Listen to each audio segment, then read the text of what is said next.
A progression lit RPG fantasy with a weak to strong underdog MC and a unique magic system. Let's get into it.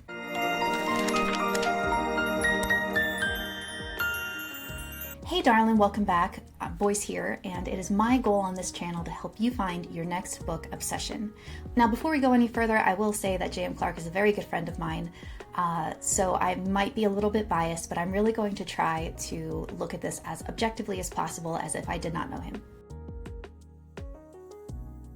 Today we're going to dive into Rune Seeker, which is book 1 in the Rune Seeker series by J.M. Clarke and C.J. Thompson. As of now, there are 6 books published, and this is going to be an ongoing series that's posting on Royal Road. Now, as I said, the genre is progression fantasy and lit RPG, and it has a 4.6 average rating on Amazon, which is great, but not necessarily indicative of whether or not you're going to like it. So that's my goal with this first look today, to dive in to see if this is something you want to add to your TBR. First, let's talk about the key tropes in this book. There is a weak to strong progression of the main character, which is an underdog or a failure protagonist. There is a unique magic system, which is based on solar power tattoos, which I think is so cool and very different. There is a dungeon exploration and survival vibe going on, and it is a party-based adventure with an achievement unlocking system, not to mention a flying island civilization and hidden sci-fi elements beneath the fantasy surface.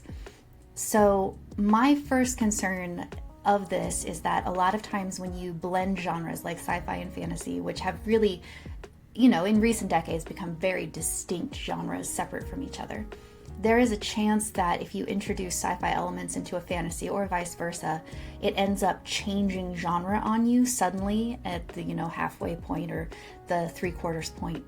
I really trust J.M. Clarke as a writer. He's a very good writer. And my hope is that this does not happen in this book, but there is always that risk of that. So as we go on with this first look, we're going to explore that a little more. If you're new to this series, here's the deal. First look is where I take books that have been calling to me and do a deep dive analysis before I actually read them. So I'm talking cover breakdown, premise analysis, character predictions, and most importantly, I scour the internet for real reader feedback to find the pros, cons, the trigger warnings, and all the honest takes on what this book is actually about. All of this is to help you and me both figure out if we want it on our TBR. I'm really hoping this series helps you find your next book obsession when you're feeling stuck and don't know what to read next. Okay, let's talk about the concept. So the overall concept is this is an underdog progression fantasy where the weakest person on a flying island finally unlocks his potential through dangerous dungeon access. The story hook is that Hiral, the Everfail, has massive magical potential but cannot access his solar power tattoo magic until a life-threatening situation unlocks an achievement giving him dungeon access, which is his first real chance at power. The sentences we as authors say. Oh, I'm excited. So the key takeaways that I could find are that this book blends traditional progression fantasy with lit RPG mechanics. Very cool. It features incredibly detailed magic systems and reveals a sci-fi post-apocalyptic background beneath the fantasy setting, which again we've touched on a little bit already, but I just wanted to bring that up because that does seem to be pretty foundational to the story. Next, I'm going to read the book description so that you can get a feel for what this book is about. The Everfail will rise. His enemies will fall. Hiral is the Everfail, the weakest person on the flying island of Fallen Reach. He trains harder than any warrior, studies longer than any scholar, but all his people are born with magic powered by the sun, flowing through tattoos on their bodies. Despite having enormous energy within, Hiral is the only one who cannot channel it. His hard work is worth nothing. Until it isn't. In a moment of danger, Hiral unlocks an achievement with a special instruction: access a dungeon to receive a class-specific reward. It's his first, and maybe last, chance for real power. Just one problem. All dungeons lay in the wilderness below the flying islands that humanity lives on, and there lay secrets and dangers that no one has survived. New powers await, but so do new challenges. If he survives, he could forge his own path to power. If he fails, death will be the least of his problems. And I love that hook at the end, death will be the least of his problems. I like that escalates the stakes beyond even life and death. So that is a fantastic book description. I'm completely hooked, and this is one of the reasons I wanted to dive into this book to see if it's going to go on the TBR, because already I'm really leaning toward yes. Next, we're going to talk about the cover, and I just want to go over what drew me to it from the beginning, because let's be honest, we always judge books by their covers. We can't really help it. It's just part of it. I mean, how many books have you bought just based on the cover? Because I know the number is high for me. So there is so much about this cover that I really, really like. For starters, I like that when I first look at it, I am drawn to the character in the middle, framed by the green, the blue, and the purplish blue is a really nice contrast. And so my eyes are immediately drawn there, and then up to the title, and then down to the goblins. And so that sort of three-part track of the eye is just really well done. I also love the detail on the title, because it's so subtle that the more you look at this cover, the more you see. And I really, really love that about good covers. So you can see that there are actually like runic elements on the title, but if you look behind that, you can also see runes sprinkled across the background. I don't think they're all Nordic runes, but I definitely recognize some of them as Nordic runes. So that, that's also really cool. I think overall this introduces a lot of really cool concepts. We have the forest, we have the magic user, we have this, he's flanked by other characters, so we definitely can assume that there is in fact a party system, so that's really cool. And the goblins look terrifying AF, so yeah, overall, I really love this cover. I need to figure out the artist who did this, because they did a fantastic job, and a little bit jelly. Not gonna lie. It's a really nice cover. I like it. Hey, editing Boyce here. You might notice my video is a little off in the subsequent sections. I am really sorry about that. I'm still figuring out everything with video and audio setup, and I guess I made a mistake, but I hope you forgive me on this one and know that it will be better in future videos. But yeah, sorry if this next bit is annoying. I do apologize for that. Next, we're going to talk about the main character. So we're going to go into both the main character and the side characters, but I really like to start with the main character. The pros that I could find is this is truly a compelling underdog story. He's nicknamed the Everfail, but works harder than anyone. And he has this massive magical potential, but he can't access it, which is an interesting twist on the Chosen One trope that I liked. He is a sympathetic protagonist that readers actively root for from everything I can find. His character growth from failure to powerful feels earned through hard work, which I think you really need when it comes to a core protagonist, because you don't want it to feel too easy, you know what I mean? And his determination and his persistence in the face of repeated failures is very compelling. There were some cons that I found. Some reviewers found him to be stereotypical as a fantasy protagonist. I don't really know what that means, but I saw that kind of coming up a couple of times. The power progression might feel a little too rapid once it starts, and character development was noted as somewhat predictable. Again, that seems a little vague, and I didn't really get much detail on that from what I could see. There was also, I saw this comment that it could fall into special snowflake territory despite the underdog setup, so I don't know that I agree with that one, but I wanted to mention it because it did come up.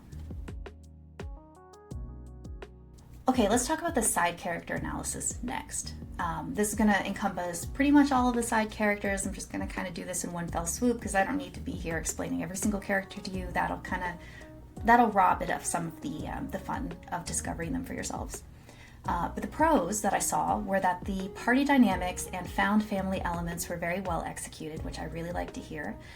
There are characters called Left and Right who are clones with double abilities, so that sounds pretty unique and interesting, and I'm pretty sure that's who we see on the cover. There's a good supporting cast that readers really engage with. There's a party-based progression system that includes multiple viewpoints, which is also pretty cool. And there's diverse magical specializations among the party members, so nothing feels too repetitive. Now, some of the cons that I saw were that some secondary characters felt one-dimensional according to reviewers, and not all of the party members got equal development time. There was also a couple of comments that there could be more depth for non-main characters. So a little bit of pros and cons, but overall I walked away thinking that I'm pretty happy with how the characterization is going to be done. So I left that with pretty positive expectations. Okay, next we're going to talk about the world building. So the pros that I saw were that it is an incredibly unique flying island civilization, which, yes, you don't see that too often. And the same thing with the solar-powered tattoo element, which is also, I don't know that I've ever heard of that. I could be wrong, but that feels very new and refreshing. There's a complex magical hierarchy and ranking system from E rank to S rank. Very cool. We've mentioned the sci-fi post-apocalyptic elements, but readers seem to really like that, so that has me also excited might be too strong a word, because I really prefer like true fantasy, but it has me very curious to see how it's implemented, and I'm sure it's done very well. There is a well-integrated dungeon system with clear rules and dangers, respect, and a strong sense of a lived-in world with its own culture and customs. I think in epic fantasy, progression fantasy especially, it's very important to have this element, so I'm really excited that that's in there too. That's a very good sign. Now, a couple of the cons that I saw come up a few times in the reviews are that it can be exposition heavy during the world explanation. That's unfortunately pretty common in epic fantasy. We see that a lot, but it's still a little disappointing when it does happen. There are complex systems that might overwhelm new readers, but if you really like crunchy magic systems, I think from what I've read, you're really going to like this one. There were some pacing issues when introducing world elements, and it might require significant reader investment to fully understand. So the complexity has pros and cons. You have that lived-in sense of the world, but then also you do have a lot to chew through and process. Okay, next, let's talk about the magic system. So we already know that there's the solar-powered magic system and tattoos are involved, and that's awesome. But let's go a little bit beyond that to see what else I could find in the reviews. There was a well-explained progression mechanic with very clear rules. Reviews also noted that there's a creative integration of lit RPG elements with the fantasy magic.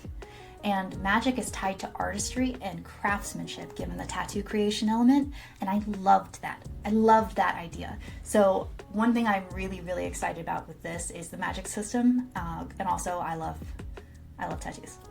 I really, really love tattoos. There are also multiple types of magic users with different specializations, which we've talked about already. And there's an achievement/rune system that adds gaming elements organically. I thought that was one of the coolest things, and that's one of the things that really has me excited about this magic system, is that there are so many new and refreshing ways the magic is introduced, at least from what I could tell in my initial research. There were of course some cons mentioned to the magic system, one being that the complexity might be overwhelming for casual readers, and that the system explanations can interrupt story flow, which isn't great, but it can be hard to find that balance. There is a chance that this might appeal more to system lovers and lit RPG focused readers rather than character focused readers, but it does have a very action-packed, magic-filled story, so that is something to keep in mind.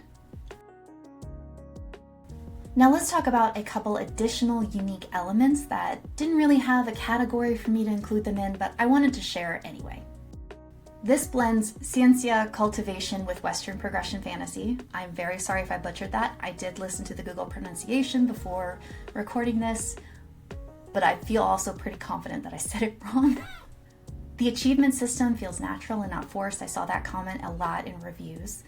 The flying island setting is distinctive and well developed, which is really exciting. I love me some good world building. The authors involved have a very strong track record. J.M. Clarke wrote Mark of the Fool, after all, and you can see that video. I will link it below, but I also did a first look at that one. And there's also a really strong Royal Road following and community engagement. If you don't know what Royal Road is, it's a web serial website where you can discover, read, and find wonderful stories across a multiplicity of genres. And it's all for free. Some other elements that I noticed was that the genre blending might not appeal to fantasy purists, which, you know, I've mentioned I kind of am, but I'm still going to give this book a shot because everything else is really appealing to me on this one. I saw a couple comments that the lit RPG elements could feel gimmicky to some readers, but they didn't expand beyond that, so I'm not entirely sure what that means. I would say read it, and make that decision for yourself personally. Okay, let's go into general reader feedback that I found. So let's start with what people really liked. I saw several comments that it was one of their favorite books they ever read in the reviews. There was incredible world building, lots of comments about the unique magic system, lots of comments about well-written prose and an excellent writing style. I saw comments that there was really engaging action and very good character dynamics. So my big takeaway from the reader feedback is that readers who connect with it will become extremely enthusiastic, and this builds a devoted fan base rather than casual readers. So this kind of strikes me as a you'll love it or you hate it kind of thing. I did see some criticisms in the overall reader feedback that it had a very slow start and that there were pacing issues with exposition dumps, some repetitive descriptions, some predictable character development, and familiar fantasy tropes despite the unique elements, which personally I don't think is a problem, because when it comes to fantasy, you need familiar tropes to anchor any of the new stuff. My big takeaway from the criticisms were that there were execution issues rather than concept problems, and that there were really great ideas that could have used tighter editing and tighter pacing. Now let's talk about the audience overall and what my takeaways were from who I think would like this and who should maybe skip it. Who will like it? Lit RPG enthusiasts, for sure, progression fantasy fans, Mark of the Fool readers, people who really love detailed, crunchy magic systems, anyone who loves a good underdog story, or readers who enjoy party-based, found family adventures. Who's going to want to skip it? People who dislike lit RPG, obviously. Readers who are looking for a fast-paced action from page one. That's not really what the story is, though there is action later on. Anyone who is a traditional fantasy purist, you might want to skip this one. Again, I'm giving it a shot, so maybe give it a try, but just keep in mind it is not a purist fantasy. You might want to skip it if you are overwhelmed by complex magic systems, or if you prefer a more character-driven storyline over system-driven stories. My thoughts on the target audience? This is for readers who want to invest time in understanding a complex magic system in an elaborate world and don't mind slower starts for bigger payoffs. This is really going to appeal to detail-oriented fantasy fans who enjoy progression mechanics.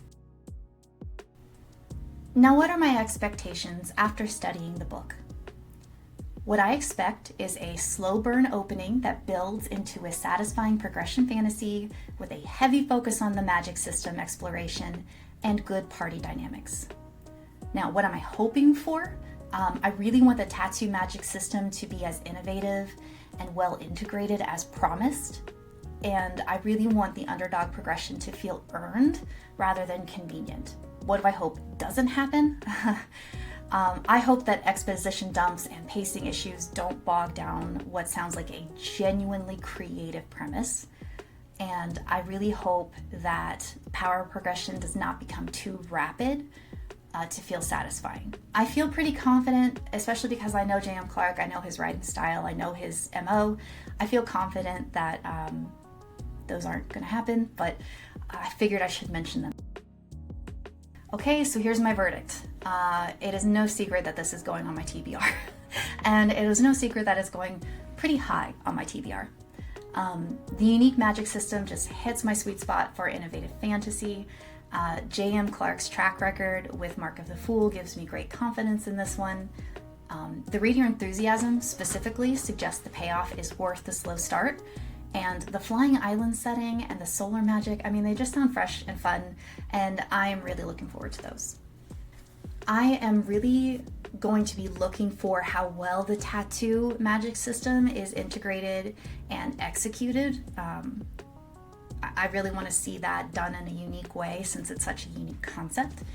I really want the underdog progression to feel satisfying, and I really am going to be looking to see if the world building complexity enhances or overwhelms the story, because sometimes you can have a world that's so complex, that's so lived in, that's so real, that the world takes over the story as opposed to the characters, the action, or the plot. So I feel pretty confident that that's not going to happen, but it is still something I'm going to keep an eye on. I'm also going to keep an eye on how the party dynamics develop and whether side characters get the proper development they deserve. And I'm going to see what I think about those pacing issue comments as I go through. So, like I said, this is pretty high on my reading priority list. This hits multiple interests for me: progression fantasy, unique magic system, underdog story, found family, detailed world building. I mean, it hits a lot of the tropes I absolutely love. And the strong author credentials are going to make it worth pushing through any initial slowness. So overall, I am very excited about this one, and I cannot wait to see what you think. Okay, so forgive me, but the next part is going to be without video because my recording software crapped out on me. So unfortunately, you don't get to look at my pretty face. You get to look at a cover of the book instead. Enjoy. Okay, what I want to do next is read a couple of pages from the opening of the book to help you get a feel for the writing style and see if this is something that you want to read yourself. Chapter 1, The Everfail. Hiral took a deep breath as he stared at the stylized sun on the heavy door in front of him. The same sun tattooed on the center of his chest. Both the symbol and a source of Shaper's power. His power, if he managed to pass the test. No, he couldn't think like that. He would pass this time. He had to. You're nervous. The gravelly voice of his teacher and sponsor, Lone, came from behind him. You always roll your right foot and stand on the edge of it when you're thinking too much. Hiral snapped the sole of his foot back down on the ground, the thin wooden sandal of his ceremonial outfit clapping on the stone. Nothing wrong with thinking, he said to his mentor without turning. You always tell me to visualize. I'm visualizing. I tell you to visualize success, shaping, forging your will and the energy granted to you by the sun to bring your tattoos to life. This, what you're doing right now, is visualizing failing. Lone's comforting hand dropped onto Hiral's shoulder. Hiral took another deep breath, letting it flow out of his lungs along with the building anxiety. Lone was right. Hiral was nervous. I know you want to, so go ahead and take a look at your status window. I can practically see your fingers itching, Lone said.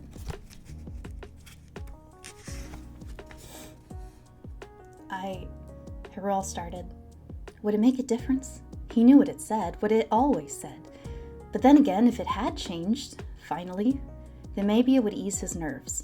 Just give me a second. Hiral reached his hand up to the sun on his chest and pushed gently on it, the warmth of the solar energy flowing through his body, focusing on that spot. Do you want me to share the window? He asked Lone. No need. It will be your turn any minute now. Hiral nodded and pulled on the only magic he could use, his status window, and the information sprang to life in front of his eyes like he was reading from a luminescent blue page. And then it has a bunch of stats that I'm not going to read. Well, the concentrating had paid off, with his strength and dex both increasing by a point. That was no surprise, really. His eyes continued down the page until he found what he was looking for. Output rate. Unavailable. No change to my output rate. Hiral withdrew the power, fueling the status window, and the page vanished. I'm sure it's wrong, though. I mean, I can open my status window, so there has to be some output.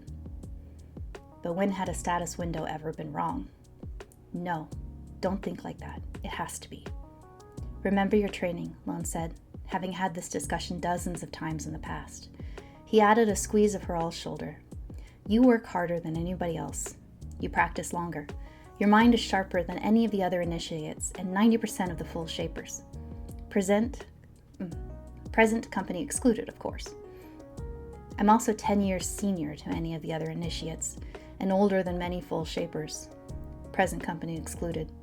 Despite his words, he found himself quirking a smile back at his mentor. I mean, I think that's a good setting. It's established stakes. It's got, good dialogue going.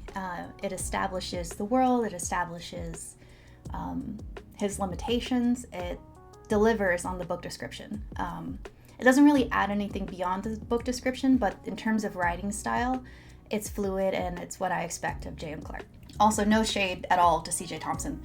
I just haven't read any of your other stuff. I'm sorry.